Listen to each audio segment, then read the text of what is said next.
Hello and welcome to the Duquesne Sports Pregame Show, brought to you by Duquesne Student Television. I'm Jack Morgan. Alongside me is Dylan Pfister, and today we're here to talk about tonight's matchup between the LaSalle Explorers and the Duquesne Dukes from the UPMC Cooper Fieldhouse. Should be a good one tonight. And for LaSalle, they come into this one. They are 12th in the A10. They're towards the back of that A10 conversation, but they're a dangerous team with Jameer Brickus and Khalil Brandley. They are very dangerous, but so are the Dukes. The Dukes have their duo of Day-Day Grant and Jimmy Clark.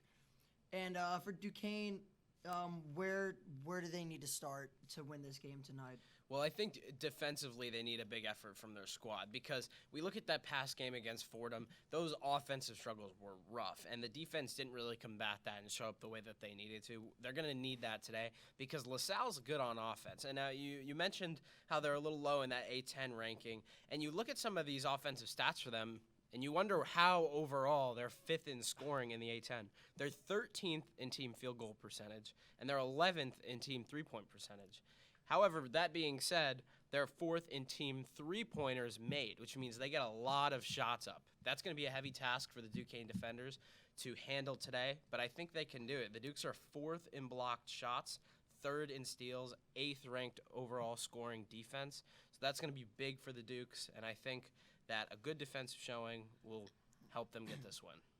I think that tells you a couple of things. It either tells you, one, that they're a great rebounding team, and LaSalle rebounds well. However, I think it more so tells you how fast they get up shots. They have a few guards on this team. We said Brantley and Brickus, but also Deshaun Shepard, very good at that guard position. So they have a few quick guys like that, a few guards that are really good, that they're able to really get out and run and gun offensively. And you miss a shot, they're going to try and get out on the break. And it's honestly something for Duquesne that they're going to have to watch out for here. But also for Duquesne, look at the centers. The center, they start Dixon or Mahorchich. I mean, Dixon usually is the one we'll start with against a team that maybe pushes the pace a lot and doesn't exactly just sit their center down low. And just, might move them to the top, play a little bit of 5 outs and a bit of a stretch big. If that's who the 5 is for that team, that's probably Dixon is probably going to play. However, if it's a guy like we've seen Chad Venning, we've seen Holmes for Dayton, has been guarded by Mahorchich, coming out right out the gate for the starting lineup. So definitely for Duquesne, they have some depth down below with those two, and a best of both worlds situation almost. Yeah, Jack, you talk about the big guys down there, and you talk about rebounds. LaSalle's 14th in rebound margin in the A10, 13th in opponent rebounds, giving up 37.5 per game. Meanwhile, the Dukes, like you say, they have that nice rotation. They have the pieces of who they can choose who they want to play based on their opponent and their play style. And they're third in team offensive rebounds in the A10. So I think you're right, Jack. I think that is definitely going to be a big factor in this game. And it will be interesting to see how the Dukes play that rotationally with those big men up front. Absolutely. And then you look at some of the resurging pieces for Duquesne this year. It hasn't just been the Day-Day Grants and the Jimmy Clarks of the world. It's been guys like Jake DeMichael, who's taken a big step this year. Talk about the impact. Can you tell us about the impact he's had? I'd love to talk about Jake DeMichael's impact. He is actually my player to watch for this game. So against LaSalle, I think he's going to have a big opportunity to really make a name for himself because the state that this Duquesne team is at right now, the stars aren't showing, especially recently. We talked about that Fordham game. It was a rough showing for everybody, and especially Jake DeMichael. And I know I'm about to talk him up here, but I kind of just want to talk about some of his low points for a quick second. Jake DeMichael had only 6 points in 24 minutes of play against Fordham. Now, 6 points for him earlier in the season might have been kind of impressive, but he's really starting to get the minutes now. He's playing more consistently. A big game like that, we need more than 6 from Jake. That being said, he did hit a 3, which he's been doing more consistently recently, and I think that's a big confidence thing for him. It's been good to see him hitting those 3s, and more importantly, just taking them in general. So I think a big game against Fordham would suit him well, would suit this team well, and I think he's due for one for sure. We've said that earlier in the year. We talked about how he didn't exactly start off hot in terms of like hitting his 3s. But everyone knew, and even Coach Dan Brown knew, this guy can be even better when he starts hitting his threes consistently. He has over the past 2 to 3 weeks, and really in the month of February, he's been shooting well from beyond the arc. And he's been an even more valuable piece of this team. By the way, the Fordham game, he got into foul trouble in that game, and that was part of why he saw limited minutes. He ended up fouling out of that game. I mean, for him, it's a growing process, right? I mean, eventually, and you see this in the NBA. There's a lot of guys, big guys, that'll end up taking too many fouls, and you just got to learn how to play straight up defense and how to just sometimes just don't even foul him. Just it's not worth it. However, and DeMichael's pretty new to the college basketball scene. Of course, it's going to take a while for him to go through that. We saw this with David Duquesne last year. He got into foul trouble almost every game, it felt like, at a certain point.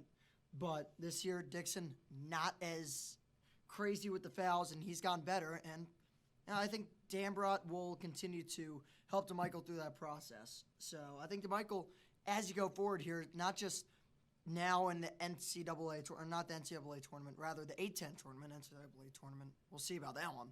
But if they can get, they get this full year under his belt, if he can get a couple of A-10 games, high-stakes A-10 tournament games under his belts, I mean, it really does wonders for experience heading into the next few years that he could be here.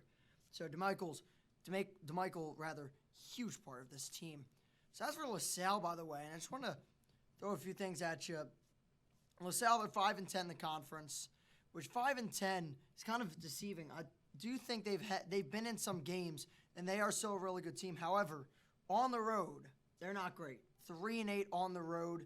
It's in this overall, not just conference play. This is non-conference too. Overall, they're 3-8 on the road. They're not as good on the road. That bodes well for Duquesne. Duquesne has seen some success as of late at home.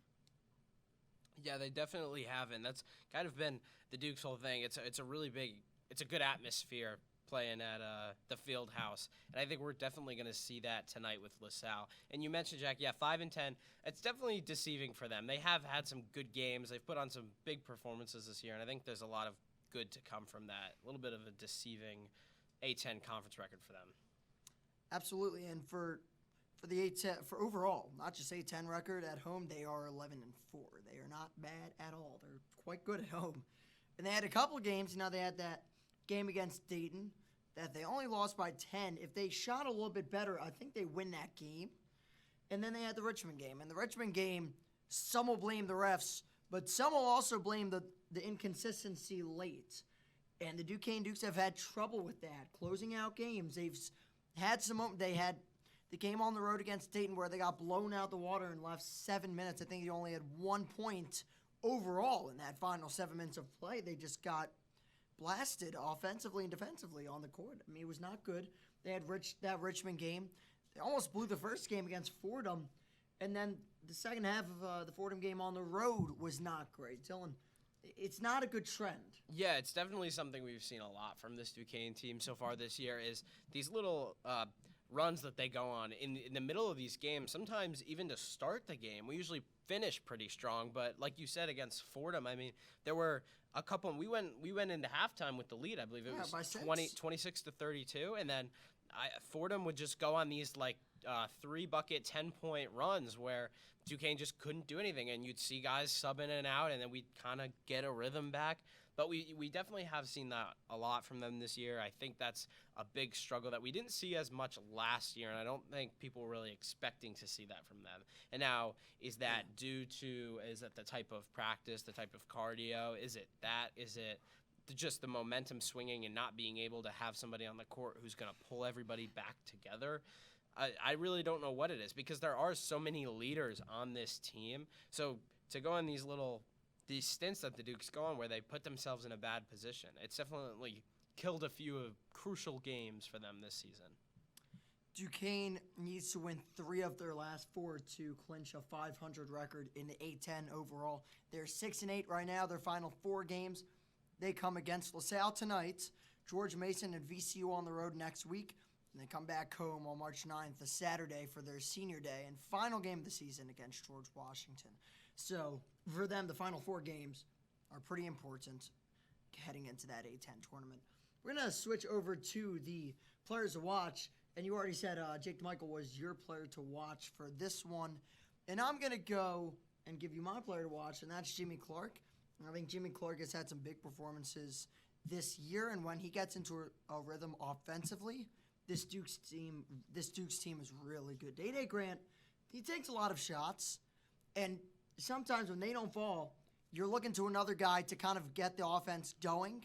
Jimmy Clark is nearly always that guy, and he's come through on a lot of occasions, especially when Day Grant was out. He had some great games, but now playing with Day obviously helps him. Drops his point production a little bit, but overall, he's not just an offensive player. He plays great defense.